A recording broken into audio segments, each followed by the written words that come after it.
Hey everyone, and welcome to the Infinite Respawn podcast. I'm Chicken. I'm Oak Tree. I'm Griff.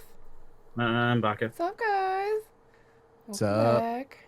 I know this every other week thing is weird, but we actually have stuff to talk about today, so I know, right? that's also weird. That's what happens when you talk every other week. There's things get built up. Yeah, there's, Yeah. We Instead have of stuff having to one talk thing- about. What? Yeah. instead of having one thing, it's three things. Yeah. I guess technically it is three things. 4 articles, 3 things. Yeah. So, Yeah. you know, Yeah. stuff happened this week. A little bit.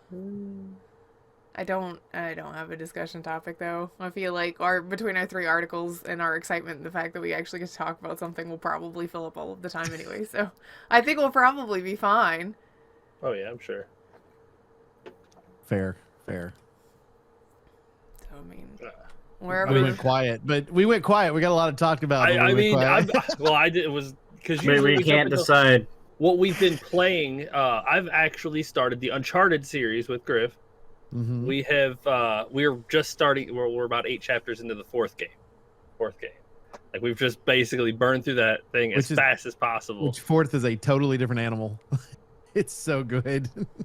All I'm saying is that they need to go back and remake the first 3 games. Oh my god, because the first 3 are like carbon copy pastes from each one of them. It's like, okay, nothing changes, and then they just basically turn it like, oh, we should redesign our entire engine and rebuild the entire game from the ground up. And it's like, oh wow, this is really, really good. They're too busy remaking Last of Us. Yeah. That's been remade 400 times. yeah. This is my complaint. I do not understand. And then they were like, oh, we're gonna upgrade visually this game, the 4th game, and the little standalone DLC that we created for it as well, and we're gonna upgrade that and Which already sell that has to you again. upgraded versions and already looks really great. But original Uncharted, no. Why would we do Remaking that? Uncharted also fix some of the story issues that correlate from that, and you could redo the series to make it seem so much more streamlined. One of my biggest problems is that every game feels like a totally independent game and not like an overarching story thing. It's like they made the first game and they're like, oh, we can make a sequel, and they made a sequel and like, oh, we can make a 3rd one, and then they made a 4th one, and there really wasn't any.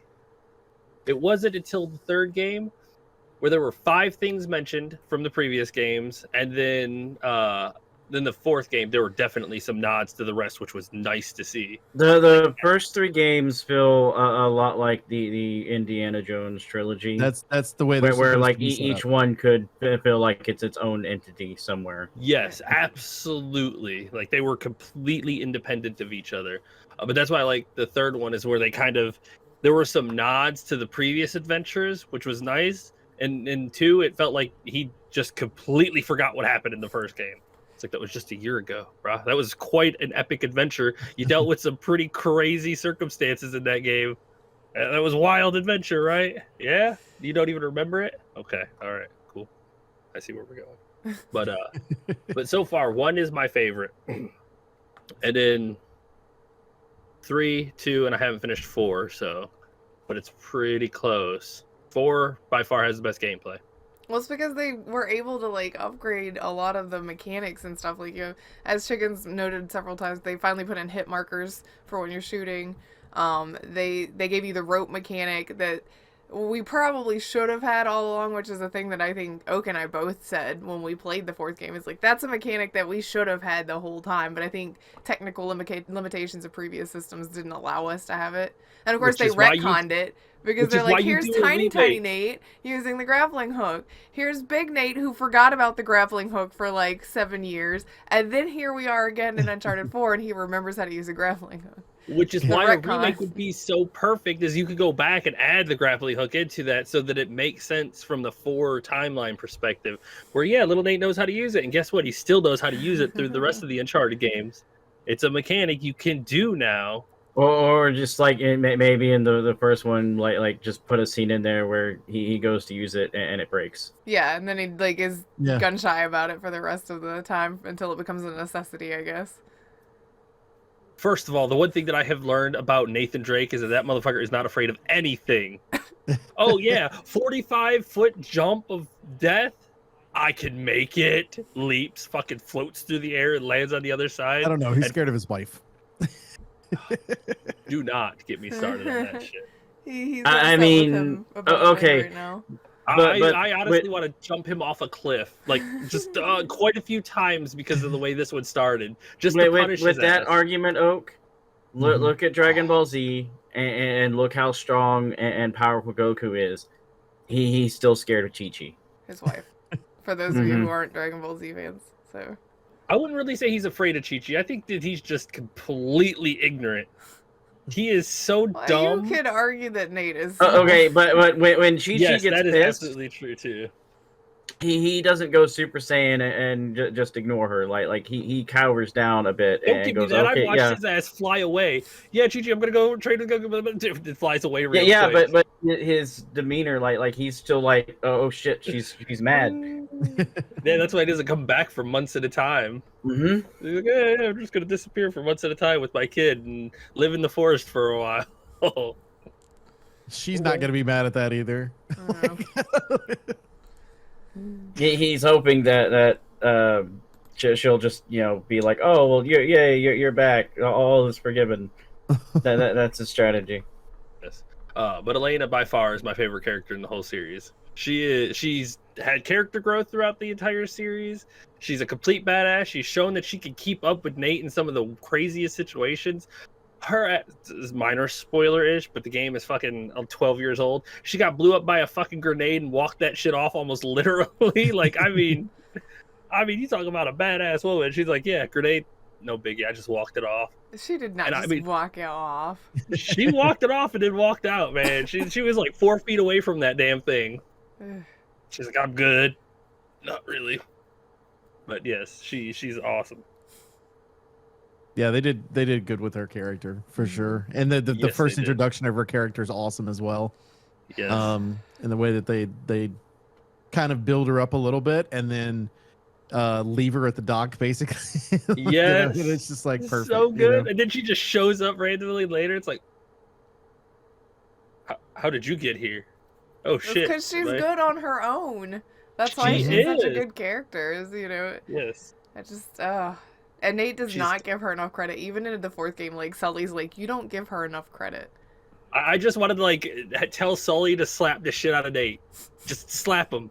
Sometimes when your kids are just being completely dumb, you just gotta yell at them. Be like, hey, don't be dumb. Okay, Hey, kid. Don't be dumb. Oh God. It's such a good series though. Yeah, but you're right, it needs to be remade. Absolutely 100% needs to be remade. Modern mechanics would be great. Consistent mechanics across all 4 games would be fantastic. Back to the first one, remake it with the engine from the fourth one. Like, oh my God, that series would be so fucking incredible if they got to put more detail into each one of them, like the grappling hook, because all 3 of those games are good and solid standalones. Well, and they could reimagine some of the puzzle systems the way that they did them in the game as well. They need to remaster the remaster of Last of Us. No, God damn it! Give me Uncharted. the remaster. The Ultra remaster. They need to, and then the part with like the Sea-Doos, that needs to be like, yeah, just needs to be where it's like, okay, here's a small section of that from point A to point B, but here's more of a puzzle to get the rest of it or something. To be fair, once you like slowed down in that section, it was fine because you'd have to go vroom and then stop and shoot all the guys, and then go vroom, stop and then shoot all the guys, vroom, stop and then shoot. It's like, okay, this is getting real fucking tedious. Right. And then you would go into a room and they would lock you into said room, and you would have 90 guys that you needed to kill, and it's like, how do they have this many employees? Like, okay, first of all, my one of my biggest gripes in the first game was how those motherfuckers got into the crypt before me. Yeah. Nobody else can get down here. It's totally locked. It's been locked for centuries, and I had to get in through this secret door that closed behind me, and the dudes are pouring out from in front of me. Yeah, and you're like, well, where did you come from? Where's the other door? They blew the other door open. They just took the side door. They're like, there was a side door over here that said secret cave entrance. Nate's this way. Oh, okay. And I mean, in the second one, they follow you, so they're still all there, but they follow you. And there's a situation in the third game where, like, none of these people, none of these mercenaries have any sort of self-preservation. Because it's like, oh no, this boat that we're on is sinking. We should probably figure out how to get off. Nah, let's just shoot at the guy that we're supposed to be shooting at for the rest of our lives, which is the next 15 minutes. Instead of trying to save ourselves, this is more important. Like, the train was in the second game, right? yeah, Yes. the really long train that was... That is my least favorite part of all the goddamn... 200 cars long. There is no way that a train is that fucking long. Like, I mean, that thing had like 7,000 attachments on that thing. I swear, you could count them, and then as you were coming around that bend, you could see like another 80 cars ahead of you, and still no engine. It's like, Huh. holy shit, where does it end? You haven't been stopped at a train track, have you? I used We to are live next to train regularly. tracks. There's Exactly. several train tracks on the way to our baby's daycare. Yes, they're never that long. No, never that long. They fucking feel like it sometimes. Yeah. I mean, that one sure as hell did. It was like forever. Oh my goodness. There was an inordinate amount of cars on that train. Just Yeah. filled with dudes there to shoot you. I know, right? The shit That's that where they pride store them themselves all. in. That Oh I my just think God. it's funny that there's that many that are like patrolling. Yeah. You know what I mean? Like you figure you got this long thing that's going really, really fast. All right, 6 guys for 40 of these. You know, you No. got 80, so let's double it up. We'll pick a 12, right? But no, it's like 4 per car. At You minimum. know? Yeah. Yeah, there's like 12,000 people. There's a small country on this train. And if they haven't seen you in a minute, they will climb the sides of the train themselves to get on top because that must be where you are. Like, what are you people even doing? It is crazy. Their detection methods, because if they have to have like Nate senses. Because sometimes when I'm just hiding, they're like, there he is, and they'll just start rushing you. It's like I wasn't even doing anything. I was just sitting here waiting. Well, that's one of the things too, though. Like this goes back into this feeling like a movie. Think of the absurdity that's Oh, there, yes. right? Going Yeah. back to the Indiana Jones stuff, the stuff that you would see in it, you would go, yeah, they'd die, but that's the point. That's you want that little bit of adventure to be there, but it also helps create some of the humor that they'll end up creating as part of the game. So I demand on the remasters that they give you a bow that you can fire chickens with. No. Like you use the chicken as an arrow and fire it. And when Hot it shot hits them, style it lays an Yeah. egg that can give you a little bit of health back. For you young Uh, folks, that's based on a comedy movie from the 80s. I will say, after playing the first part of the fourth one, I enjoy the movie even more so because it feels like like the way, because it's a completely separate entity, and how they're setting it up using some of the fourth game's storyline, I feel like it sets it up better long term. Because if this would have been the first game and then you got to play through the next 3 games, it would have felt better because it set it up more. But they're setting it up like towards the end, at the end of his stuff. well, but part of the that movie again thing- goes to what they were capable of doing in a PS2, right? Yes. When the Yeah, original game came PS3. out. Well, I just meant like I thought story the first one wise. was on PS2. The first was it one not? was Nope. PS2. No, it wasn't. Are you sure? Mm-hmm. Yeah, because the PS2, because it was 2007. Because I which got is the when- PS3 when I got my PS3, it came with the third game, and that was the big deal about it, that it was the third installment of that game. Yeah. Uncharted started on the PlayStation 3. Oh. It I'm not was gonna- one of the titles early on in the system Yep, PlayStation 3. Yep. because I had the fucking game. Yeah. It was one of the reasons that I had bought mine. Well, Yes, you'd PlayStation think at 3. that point, though, they would know they could do a little more. I guess they weren't really looking to tell an Uncharted 4 style story, like, as full as it was, until they had Well, I success mean- with something Well, like development Last would have of started Us. on PS2 if it was a launch title for PS3. So you're going to deal It with the wasn't a same- launch title, but it came shortly after launch. Yeah, so you would still be dealing with the same deal. Like if you look at the Call of Duty that was at the beginning of PS3 and you look at the Call of Duty that they released at the end of PS3, they look like 2 totally different games. It's because they learned to use the engine to be able to make the game. So it would be- That's just what I needed the systems. Like if you look at Mhm. the early on PS2 games, towards the end of the lifespan, totally different graphics and Yeah. shit. I mean, you look at number 3 versus the first one. That's the reason I thought it was PS2. They look better for sure, but the gameplay in all 3 of them are like identical. Well, they're similar. Like, they don't change. Yeah, They're very, similar. very, very. They look better as they go on, but they play the exact same. They're not exactly the same. There's very close. It was the third one where they let you throw grenades back. Right, but there's some of the fighting mechanics, like the quick time events and stuff like that, were changed. Very similar to the first one. The aim system is different, and I think it's between 1 and 2 that changes, and then 2 and 3 are the same. But I mean that consistency. 4 just feels good. Like they perfected it and did what they needed to, and then 4 feels like they actually like upgraded the game. Like I said, because like we've just played all 3 of them, and like going from one game to the next, everything felt the same. Combat, the controls were all the same, and I was so used to it. It is either change the controls each game or keep it the same all the way through. And I've had to relearn in 4. Like they're just like, oh yeah, we're going to change it now. 4 is where they changed it, because that's where they changed the reload, and they gave you some extra things where it's like you can mark the enemies and stuff like that now. The shoulder button is a different button.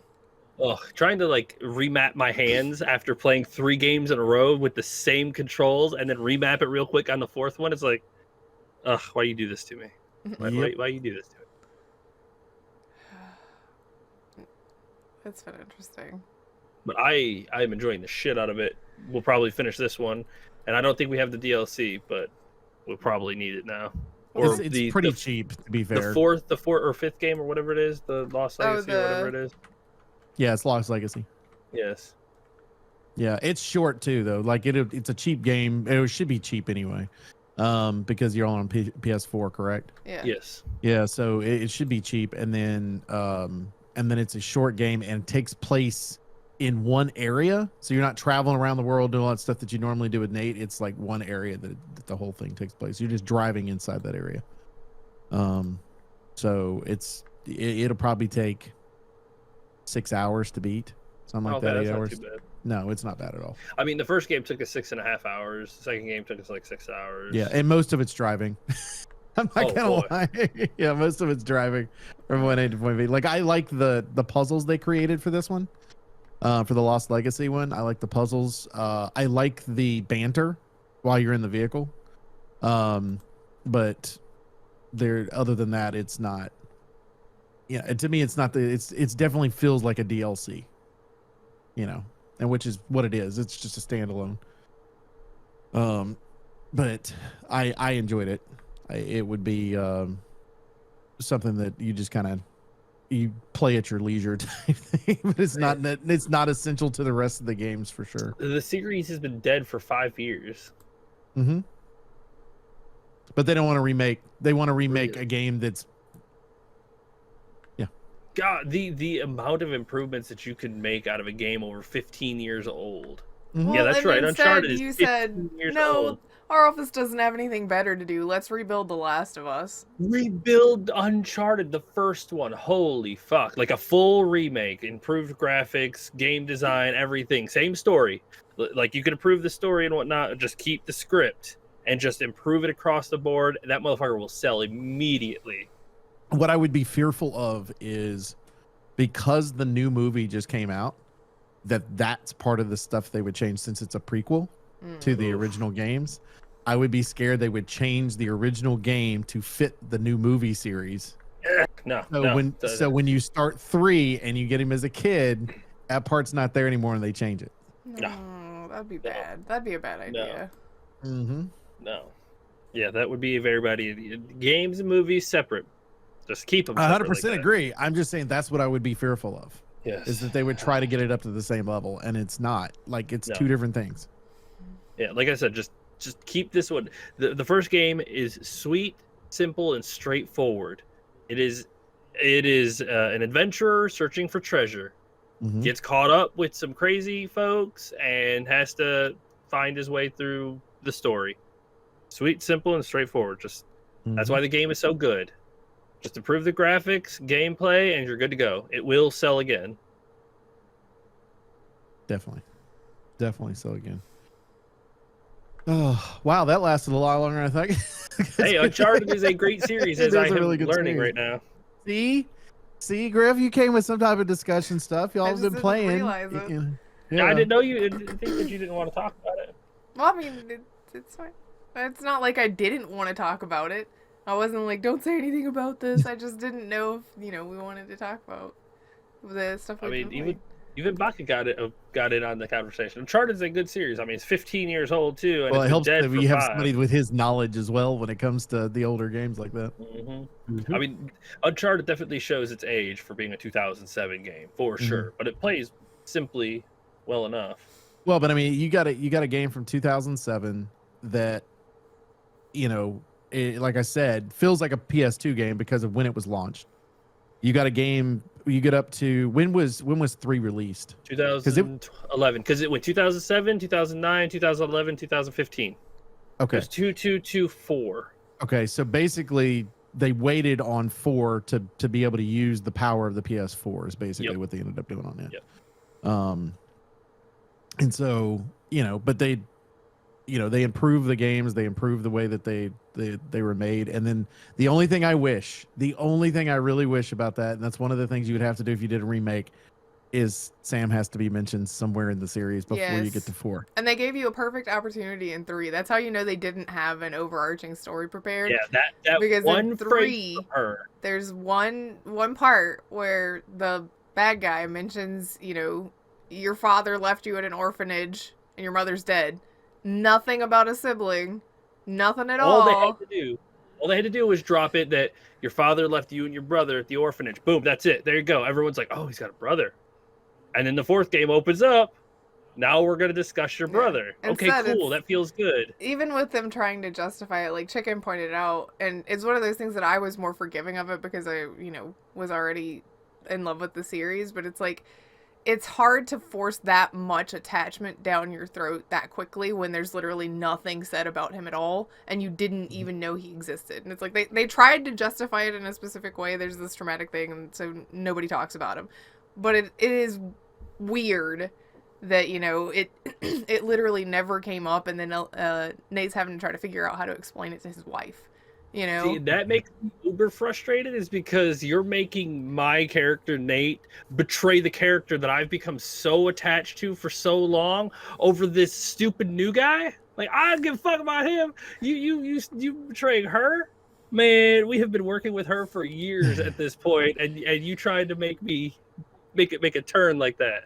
I think it's one of those where I feel as though if they decided that and we kind of felt this is what they were going to end up doing, and they haven't done it yet. I feel like if you were going to go back into the Uncharted world, you would have to go back and tell us Sam's story and give us that arc to where now, and you could give us years or where it sits in place in a timeline, so we'd have an idea, so we could play the original Uncharted games, play Sam's story, and continue on. So when we got to 4, that's the finale. You've got the meat there because it's established in 4 that Sully does not trust Sam at all. And we know from 3 that Nate was by himself when he met Sully. So at what point did Sam ditch Nate in like South America, essentially? Right. And run off with him, and why did that not sully Nate's view of him in the long term? Like, there's a whole story that you should probably invest in telling us, so that we can figure out what's going on here instead of it just being a blank, I agree. Like that's one of my biggest gripes in that one, is like he tried to stuff like a critical character into the story towards the end right there, and it's like, okay, I get where you're coming from, but I've become like hyper attached to these other characters, which you have wanted for so long, and you're trying to force attach to this guy really quickly. It's like, I like the story. It almost made more sense if they had done like the either the first or the second game, so we had like time off from Sam. Yes, like had some type of introduction to him to give a little bit of background and everything. This also helps with character development that Chicken was just talking about. So we kind of have an idea of where Nate is in life, Sully is in life, that type thing, and never mention him again until we get to 4. But at least he's been mentioned. Yeah. Yes, that's all happened. I needed was at some point to be mentioned so that he's there in the lore. Yeah, which is the privilege that the movie had that the games didn't have. They didn't know they were writing a brother in when they were writing the games originally. Yeah, which is why I said I like the movie story a little more, because they kind of put that in there, and then the story revolves around that kind of part of it, but he's not important yet. He's just kind of there, a background piece, which is nice, and then that will be played with as they get further on, which is good. I like that. This one, I don't care how heavy fisted they are with the interjecting of characters, especially critical characters, because I'm perfectly fine with new cast joining in and whatnot, but heavy fisting characters in like that's a little not as good, in my opinion. Yeah. Especially when other characters get sacrificed at it. But anyway, I could keep going on and on about it, but we won't. We'll talk about the news since there is some. Woohoo, news! Oh, where do we want to start? We've got 3 different things. Pick one. I guess we could talk about NetEase a little bit. So NetEase, which is who Activision Blizzard worked with to create the very horrible Diablo Immortal, is also the company that they had partnered with in China to be able to release and support their games there. And they have decided to part ways. It does not seem as though NetEase was okay with this. They were not happy about it at all. Based on what they're saying, but they are the NetEase boss is blaming damage done by a jerk, whatever the hell that means, because it's not really well explained. That's in there, but he personally says that he has spent over 10,000 hours in the games himself. When do you work? I want to know. 10,000 hours. I mean, I've probably got 10,000 hours over a bunch of years, but. Well, I mean, he's been dealing with it for 14 years, so it is a good possibility he's got over 10,000 hours in it. But it's just wow. Or maybe he's doing it as part of his job. This is research, guys. Got to make sure the servers are working correctly. That's what I would have done. I am interested to see if that means that they're pulling completely out of China, or they're going to try to find another host company there, or this has to do with the Microsoft acquisition that's coming up. And Microsoft has their own company they deal with. That might be part of it. Yeah, well, because they said they've been working on trying to renew it. It says January of 2023 is when it expires. Now because they worked on the Diablo Immortal, that's a separate contract, so that one's still good. Or it could be because of the state Diablo Immortal was on when it was released. They might be like, yeah, we're not going to deal with you. But they did state that it was 3% of all the revenue brought in from Activision Blizzard was brought in from NetEase. I think that's right. I think it was 3%. It was a very low percentage of the revenue brought in. Also, I think what it was, I can't remember what it was. Was it in this article? But no new game or release has been released in China for the last 3 months, I think it is. They have basically almost shut down the entire release schedule into China for a while now. It said that Overwatch 2 and Dragonflight and all of that's supposed to go as scheduled, which means till services are suspended on January 23rd. Yeah. So once January 23rd comes up, that's it. No more Blizzard games in China. Imagine like going, all right, I'm going to do all the stuff now. And then it's not going to be any good by January. Ugh. Hopefully people are smart enough not to buy any new things or whatever they've got to do. But imagine putting that 10,000 hours in and the server's just going. Well, that's the risk of renting a game. Mm-hmm. True. Everybody knows when you do a monthly service game, you're just renting it. Well, I think that the thing is like longevity wise, when you're dealing with something like WoW and games like that, specifically the Activision Blizzard stuff, it's one of those where they've been around for so long, you've gotten your money's worth usually. Oh, hell yeah. 10,000 hours, you've got your money's worth. And so you've put so much time in, and then it's like, okay. Well, you know what? That used to be the thing too. If you want to be an expert in something, you're supposed to spend 10,000 hours in it. So this guy's an expert on these games. Now he's got to be a new expert in something else. Jeez. Yeah. The poor guy. Well, we'll see what happens and whether or not Oak is right and that it's just Microsoft going, we've already got our partner. You can use that once you're ours. I know they have one, but I don't know who they use. Yeah. I also think that the Chinese restrictions are starting to get a little too tight because, like I said, they haven't been releasing anything in China, which is crazy to me. Like, they've been restricting a lot of the releases in China. China is all about controlling their population. Yes, well, yeah. They rule with an iron fist. That they do. Let's see if I can find it. I'll What were you looking for? just to see where they said that nothing's been released there for several months. Oh. Well, since we're talking about new release stuff, Sea of Thieves is getting a Season 8 update coming up soon. And they have added in PvP on demand.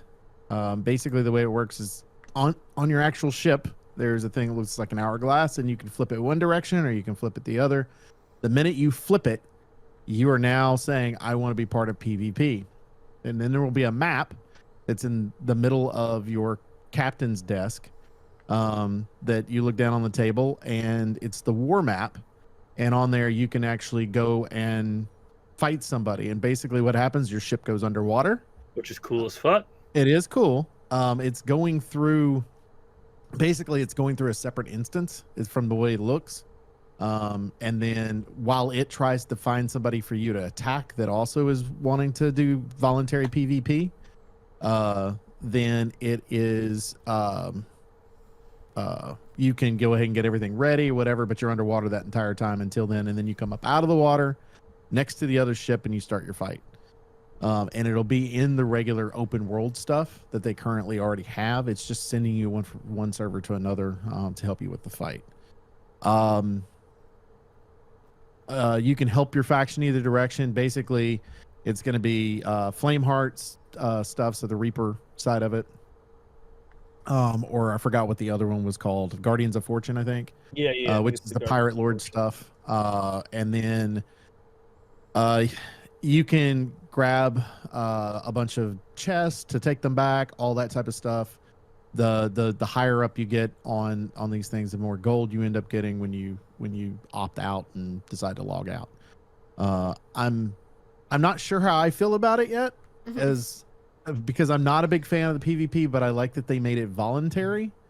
One of the things that I thought was interesting in the video was they stated that let's say you're a two-man sloop and you've been fighting everybody, then it gives you an option to be able to go to fight a bigger ship.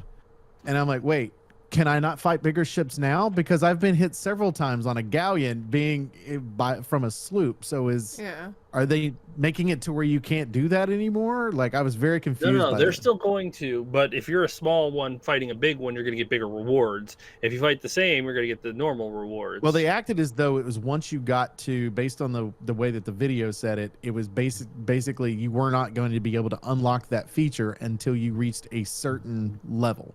So a level 4 of whatever faction you were part of. Okay.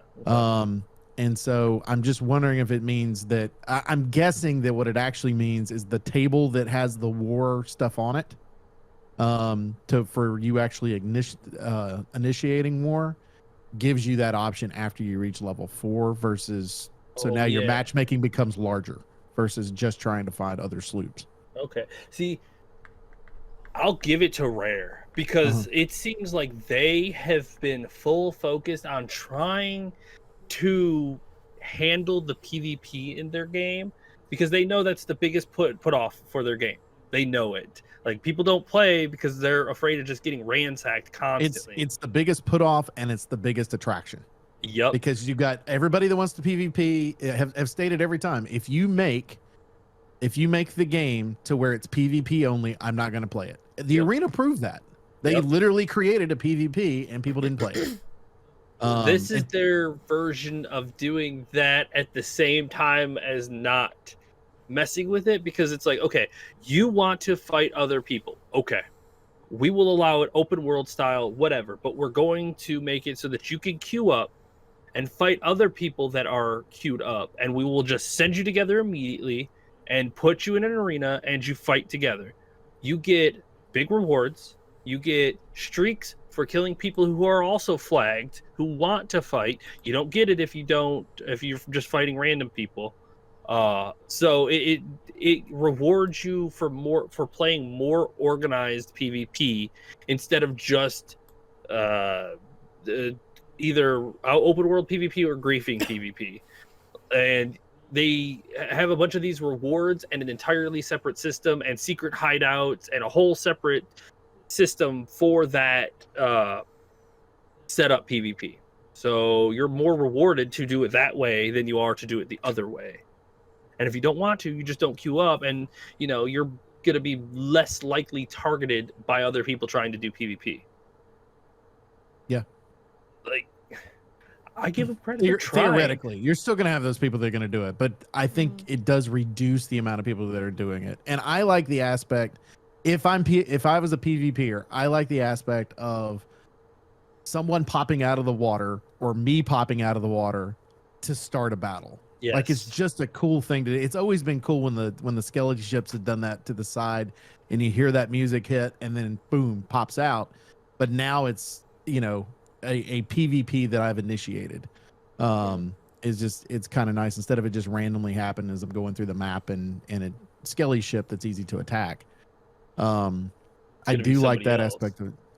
The other thing about it is too, with this update, for those of us that fought to save Golden Sands months ago, Golden Sands is now going to be a port town, which is really cool looking.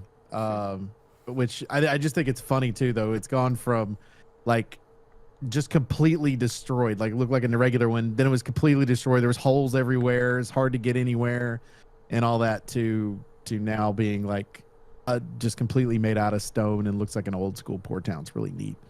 Yes, I like their evolution over time too. It's enough to kind of keep changing spots here and spots there. I think when they eventually, which I feel like they will eventually update Daggertooth, I think is the one with the giant bones in the front of it. Daggertooth, yes, that will be a really nice port town because you'll be able to pull into the little spot in the front. And they'll just have docks right there. Like, it's gonna be interesting to see how they evolve this world or make it bigger or upgrade it over time and things like that. They've got a lot of opportunities to keep growing their game. They do, I think, and they've done a really good job of adding minor stuff to the game to make it to where for those casual players that just want to go in, grab some loot, get out, and just have that opportunity. With the little small forts that they created. Because you can solo those with no problem. A lot of people kind of ignore them, as in like the PvPers kind of ignore them because there's not a whole lot of loot in there. But it is fun to play. So if you just want to have that gameplay, it's there available for you. Along with some of the other options that they've given, like the world events and things like that they've done, where not just the regular skull forts, but you've got the legendary skull forts, I think they're called, or ultimate skull fort. They have a different name. But those, adding that stuff to it, along with adding the areas that you can dive down into where the mermaids are at, or mer people, get down into that area and grab some of the loot and stuff that's down there, send it back to your ship, along with your storylines that they've created. And it looks like they're adding more storylines to that as well, because it says there's going to be other areas available for exploration. So I'm hoping that means chapters will be coming soon for those areas, because I've loved their storylines. I've loved the most. Of course, huge Pirates of the Caribbean fan, so of course I love that era of it. But I liked the other ones they had as well. I thought that the Golden Shores ones that they created, the only thing I hated about the Golden Shores is they made this giant fucking island that was massive, and they did nothing with it except for like the last little bit. Like, you had some parts of you explored, but I just wish that it could be used in some other way other than just that last part. But it was but the whole that era of the game itself was just awesome. So and I think that I like dodging traps and having multiple paths and things like that they did with it, to giving everybody a different way of playing. And if you just wanted to go back to old school, picking up chickens and snakes and pigs, the classic gameplay where you go around, pick up, you have to figure out which island you need to go to, gather up the chickens, and then deliver them somewhere else. Don't forget to feed them. Oh my God! Please make sure you feed the freaking pigs. Sad pigs. Don't have sad pigs. Oh my God, sad pigs. Oh my God. They were so All right, throw it mopey. overboard. We'll tell them we lost them. Or just cook them as bacon. Yeah, I'll probably try this one out just because I want to see Golden Sands. If I'm honest, I don't really care about I want any to of see the other Gold stuff. Sands. Like I haven't done any of the captains. I did the captain stuff one time, and that was it. That just really didn't interest me. But we'll see. Our last thing to talk about is actually two different articles today. So the developer for the new Saints Row reboot is now been kind of squished into Gearbox because they're both going to be the same parent company as far as we can tell. And it didn't do well, so I guess they were like, here you guys go. You go live over there. And the anybody that's listened to this show in any way whatsoever knows we're not fans of Gearbox because of their CEO. Yeah, so not really happy about it. Griff, you're the person that has played probably more Saints Row than any of us combined. But I haven't played this one, and you want to know why? Because they made it exclusive to the Epic Store. Which means because it's Gearbox, it will continue to be exclusive to the Epic Store. Yeah, I doubt that. I doubt that. The games will eventually go to Steam. They will just spend the important part of their life cycle. If they take away my Risk of Rain and then put it on the Epic Store, I'm gonna be one. Oh, they're going to. They're not going to take it. They're not going to take it away because it's already on Steam. Well, I'm talking. I said Risk of Rain 3. Yeah, they'll put the new launches that will have that year exclusivity on the Epic Store because that's what Gearbox does. And like Saints Row is like Volition's kind of shock Pikachu face. Why didn't it do it as well as we thought it would? And from everything that I've read, since I haven't played it yet, it's that they played it too safe. They changed a lot of things that made Saints Row, and they made it a more like safe action adventure kind of game instead of it being the outlandish story that it should have been. So I guess they think that pairing it with somebody that writes Borderlands is going to help them somehow. Which I don't think it will. Borderlands 3 didn't do that well. I've heard Tiny Tina's Wonderland is a little bit better, but still not that good. Yeah, still well, not. And it's to be fair, they've some people have said it's so much better that they've already decided that they're going to make that a series of its own, right? So, like, they did better with writing on it, but I think that it's the problem you're going to run into. I think is putting it on Epic only, and then stating the fact that the bad sales is the reason for you having to move that over. That's going to happen a lot. Yes. Oh my God. Listen, please, for the love of whatever you are doing, stop. If you put it on Epic Stores or you make it exclusive to where people can only buy it on the Epic Store, you are cutting out on purpose for some ungodly reason, like half to 3/4 of your entire consumer base. Why? Why would you do that? And then complain about it not selling well. It's like, because I could Epic give you... will give you some extra money up front. It's like, they're giving you extra money up front, but does it cover all of the sales that you would have also gotten up front from like Steam? No, hell no. Steam, if you let a game be modded and you put it on Steam, it will sell so unbelievably well. That's just how it does. Because one, your player base on Steam is huge, and hell, if you get a discount over there, like a 10% on sale, which thank you for reminding me, Chicken. Tuesday, the autumn sale should start on Steam, so get your wallets ready. They're coming. The sales are coming. Yeah. So, all my wish list stuff is gonna pop up all at one time. I know, right? It's gonna be. You still have a wish list? What? Yeah, it's got 93 games on it. Yeah. I've got like 35 games on mine. I thought you bought them all. Not yet. He just keeps adding more. It's like I just never add go, more to the other 500 I have. Come on now. What's wrong with you? Exactly. I'm sure there's someone out there that owns every game on Steam. Probably. I'm sure there is. At least one person. At least one person out there has every game on It's Steam.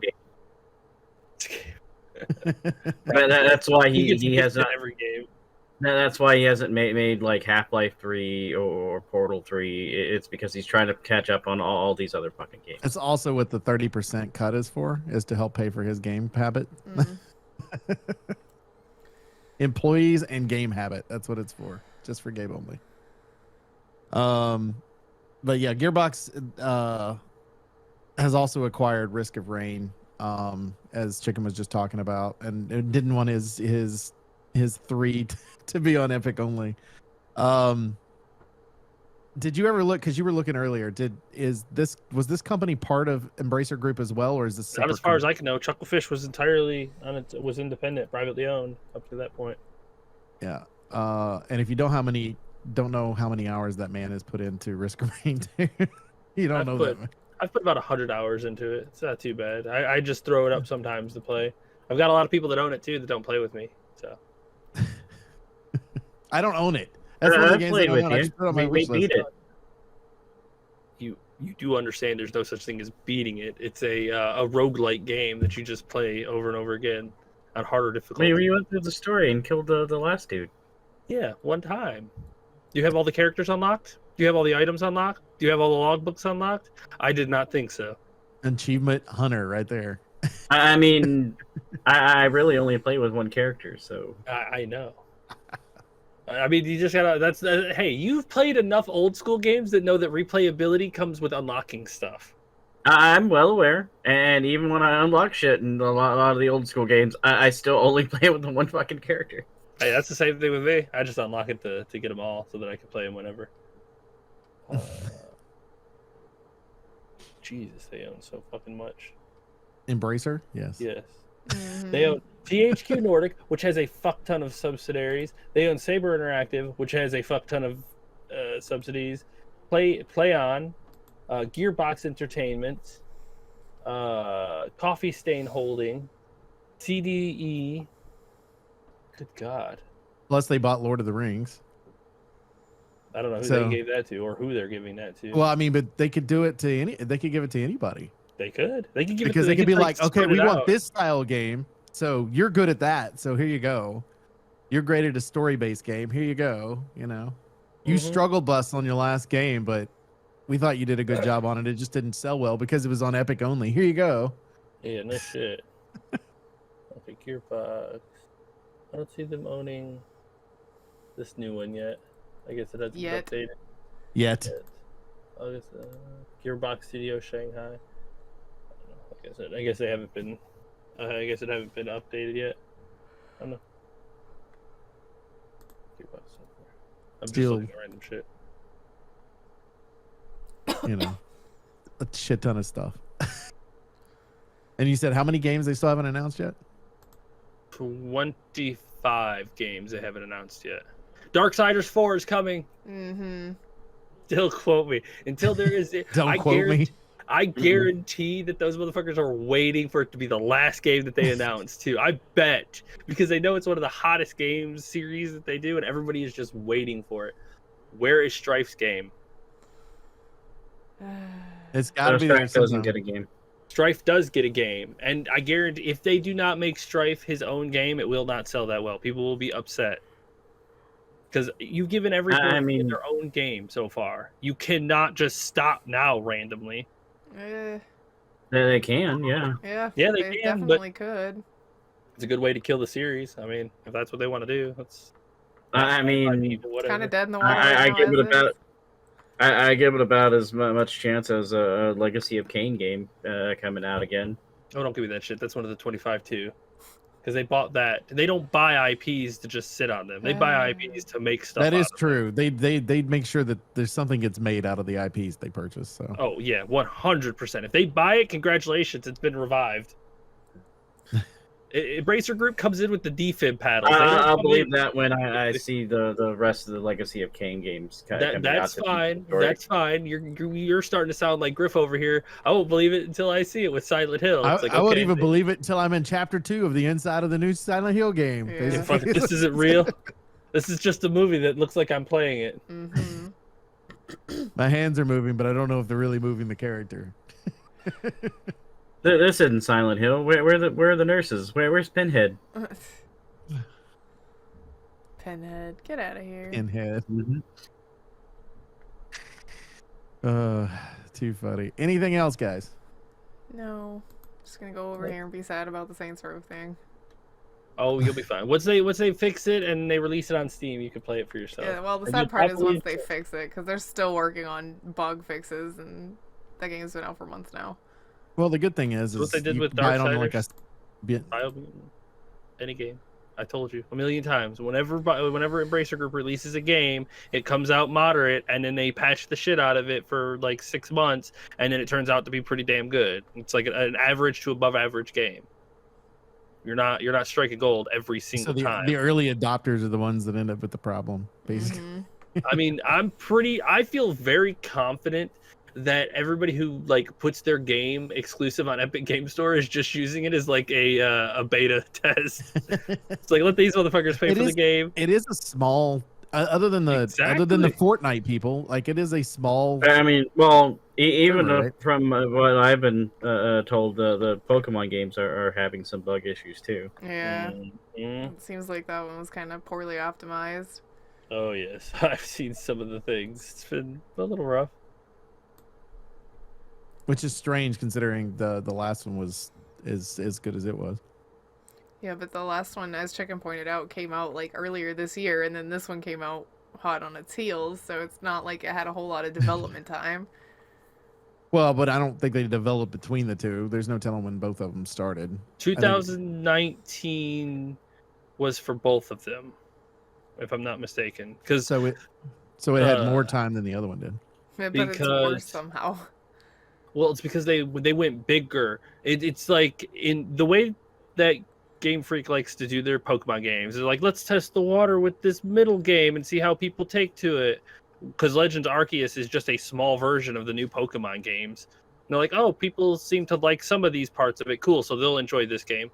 You should probably fix it for a little while because you're going a little bit bigger than you did for Arceus. Because Arceus was condensed in 5 different zones, which was really, really cool. I enjoyed it. They ran pretty well. Like, everything was pretty good.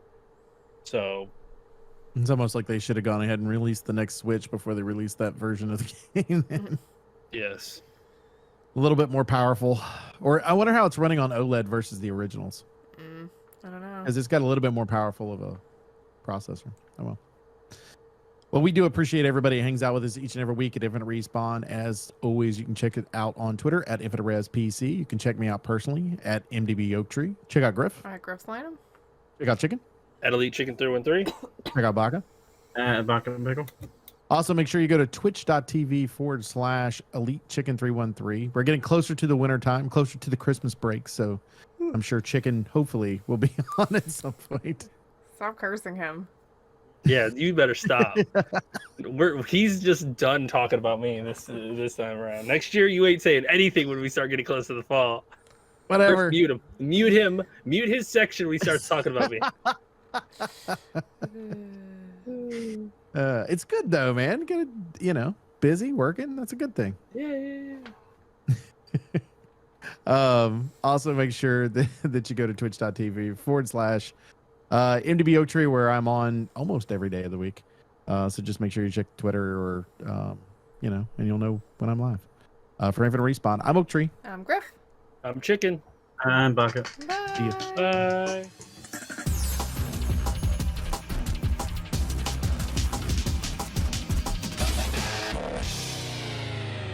Please hang up and try again.